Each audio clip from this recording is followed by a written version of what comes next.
साथियों नमस्कार।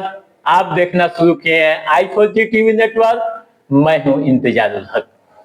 दोस्तों, आज के इस खास वीडियो शो में हम बात करेंगे बिहार व सिवान के सबसे चर्चित विधानसभा सीट रघुनाथपुर के बारे में।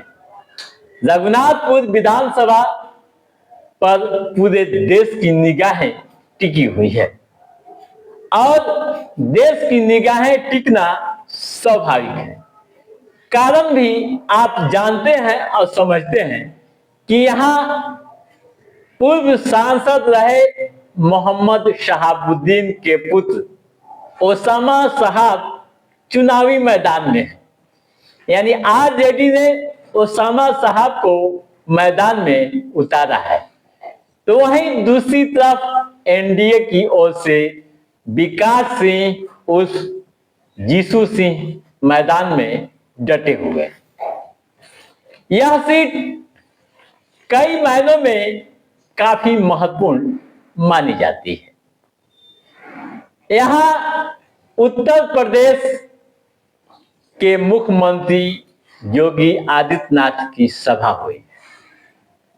सभा के बाद सियासी पारा काफी चढ़ गया है। कई तरह की चर्चाएं, समीक्षाएं सियासी गलियारों से लेकर आम व खास के बीच हो रही है। कई तरह की बहसें लगातार की जा रही है। खास तरह के सवालात भी उठाए जा रहे हैं, यानी सियासी सवालात।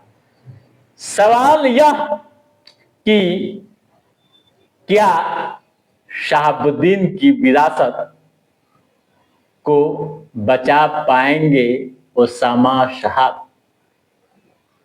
सवाल यह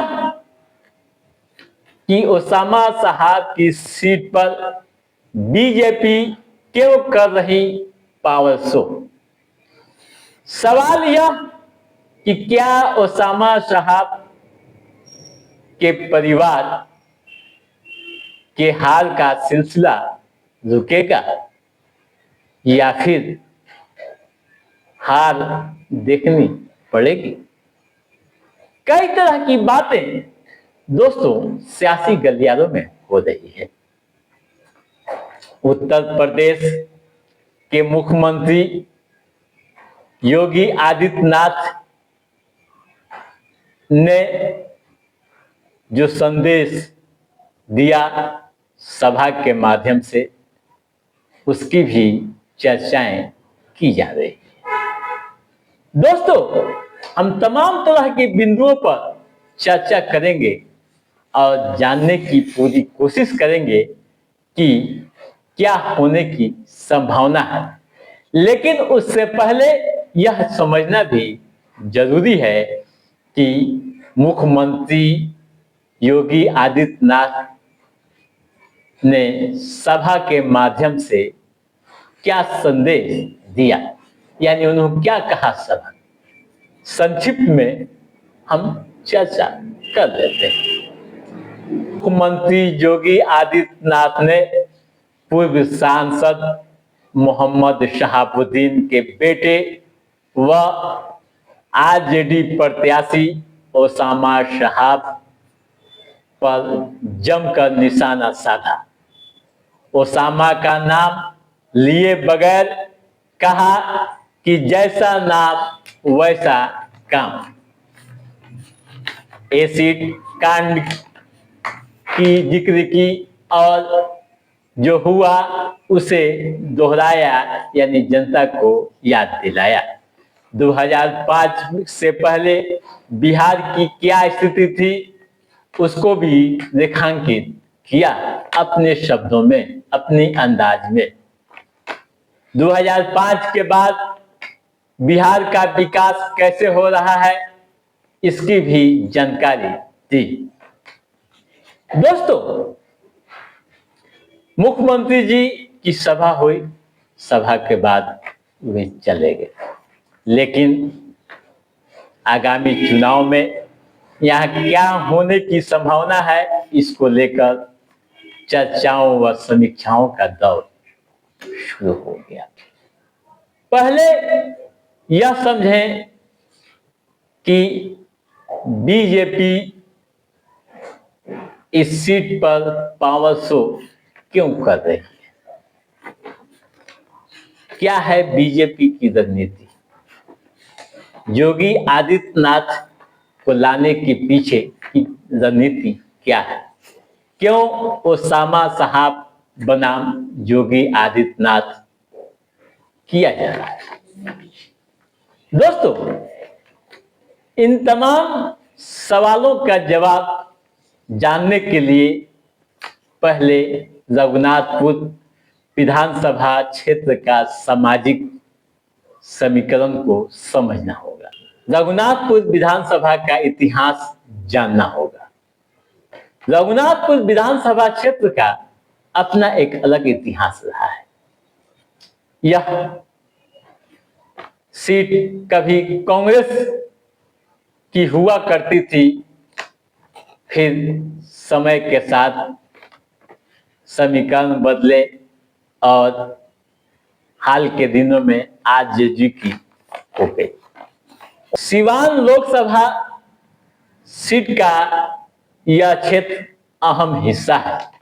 अब तक 17 बार चुनाव हुए हैं। शुरुआत में कांग्रेस का गढ़ रहा है। 7 बार यहां से कांग्रेस जीती है, यानी 1952, 1962 व 1969 में कांग्रेस के रामानंद जीते थे।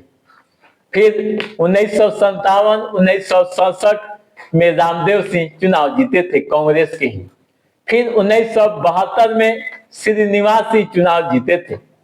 1977 के चुनाव में विक्रम कुंवर कांग्रेस के ही जीते थे। उसके बाद 1980, 1985, 1990 में विजय शंकर दुबे चुनाव जीते।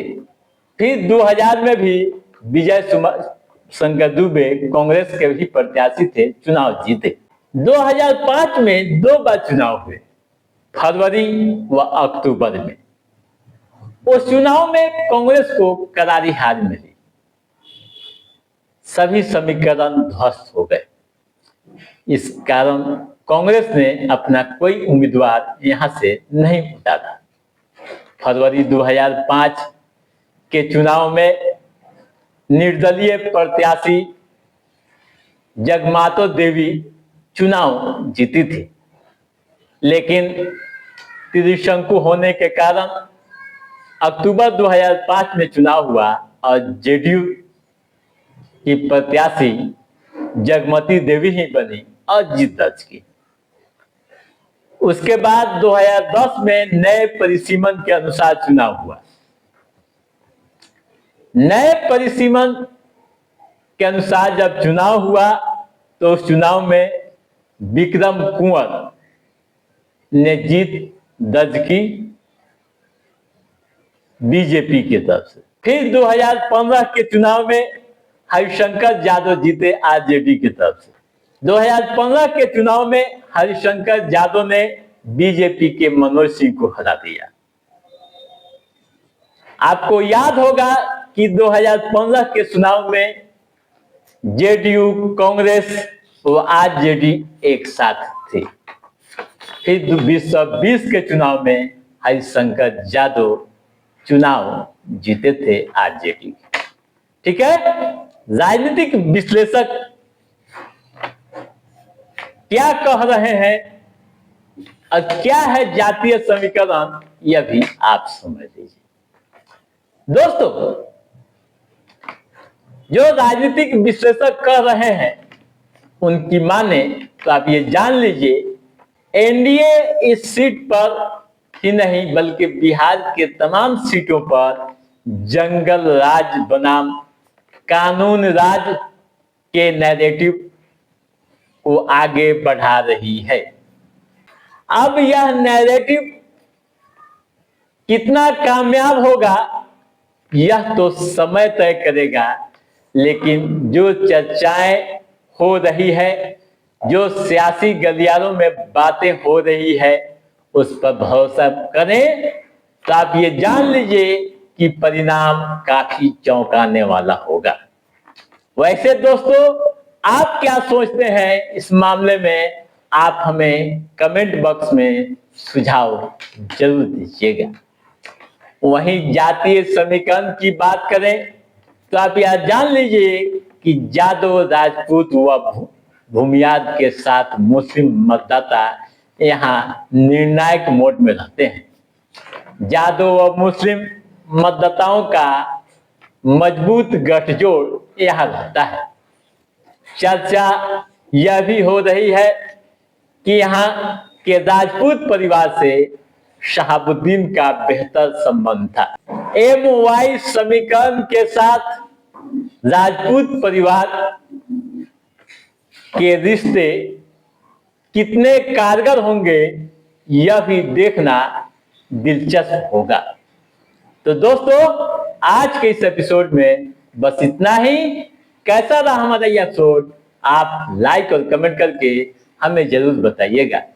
यदि आपने हमारे चैनल को सब्सक्राइब नहीं किया है तो सब्सक्राइब भी कीजिएगा, ताकि इस तरह की महत्वपूर्ण जानकारियों संबंधित जो भी अप टू डेट है हम उसे समय समय पर आपके बीच पहुंचाते रहेंगे। तब तक आप अपने दोस्त को दिए इजाजत। नमस्कार।